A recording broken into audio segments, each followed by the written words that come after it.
In a significant boost to the Bharatiya Janata Party's campaign in the Damchara Jampai constituency, a massive organizational shift took place at Kaskokami. The event saw a remarkable turnout as 541 voters representing 231 families officially switched their political allegiance to join the BJP. The new members were formally welcomed into the party fold by State President Rajiv Bhattacharjee, who handed over the party flags.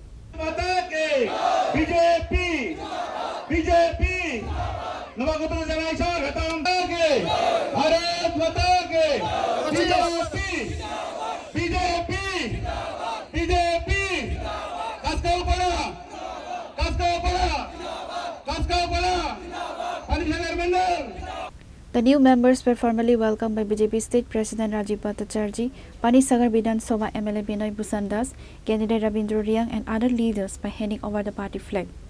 During a high-impact organizational meeting at Kaskokami, BJP State President Rajiv Bhattacharjee issued a strong mandate for the upcoming TD-ADC elections.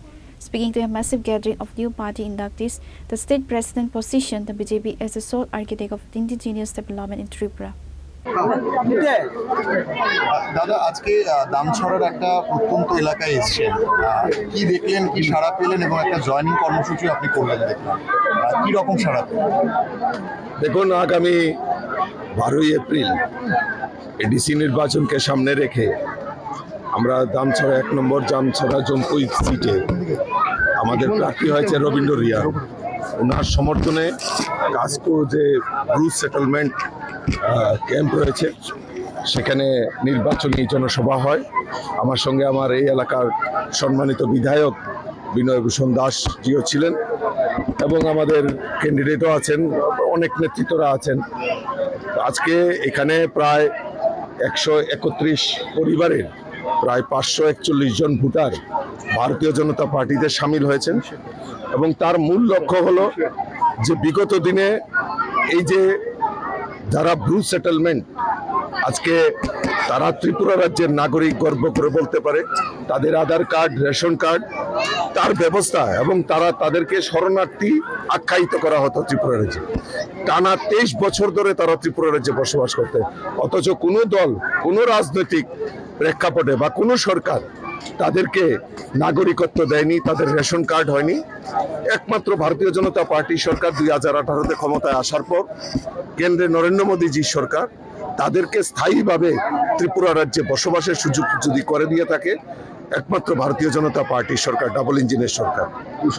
এবং তাদেরকে শুধু মানে পুনর্বাসন নয়, মানে তাদেরকে নাগরিকত্ব নয়, তাদের পুনর্বাসনের জন্য আর্থিক প্যাকেজ ঘোষণা করে আমাদের দেশের যশস্বী প্রধানমন্ত্রী নরেন্দ্র মোদীজি প্রমাণ করেছেন যে আমাদের যে প্রধানমন্ত্রী যেটা বলছেন বিকশিত ভারত, এক ভারত শ্রেষ্ঠ ভারত, এবং তৎসঙ্গে এই এক ত্রিপুরা শ্রেষ্ঠ ত্রিপুরা করার লক্ষ্যে আমাদের যারা ব্রুস সেটেলমেন্ট রয়েছে তাদের আর্থিক মান উন্নয়ন থেকে শুরু করে আর্থিক সামাজিক মান উন্নয়নের ব্যবস্থা আমাদের এই ডাবল ইঞ্জিনের সরকার করেছে।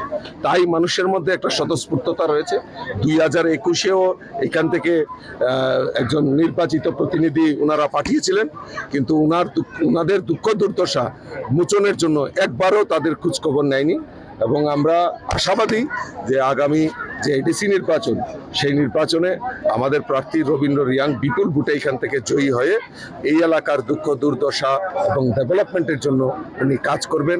আমাদের বিধায়ক অলরেডি এখানকার ডেভেলপমেন্টের জন্য ব্রু সেটেলমেন্টে বিভিন্ন ডেভেলপমেন্ট ওয়ার্ক উনি করছেন। আগামী দিন সেগুলি আরও ত্বরান্বিত করার জন্য 12ই এপ্রিল আমাদের যখন নির্বাচন সংগঠিত হবে, পদ্মফুল চিহ্নে বিপুল ভোটে জয়ী হয়ে রবীন্দ্র রিয়াং এই এলাকার উন্নয়নের জন্য কাজ করবে। 231 পরিবার,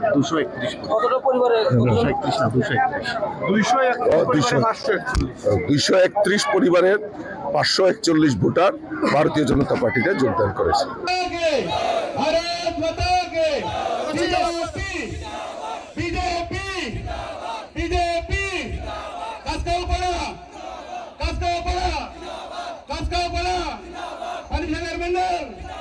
Reported by Raju Jomatia from Damchara, Chinikhora.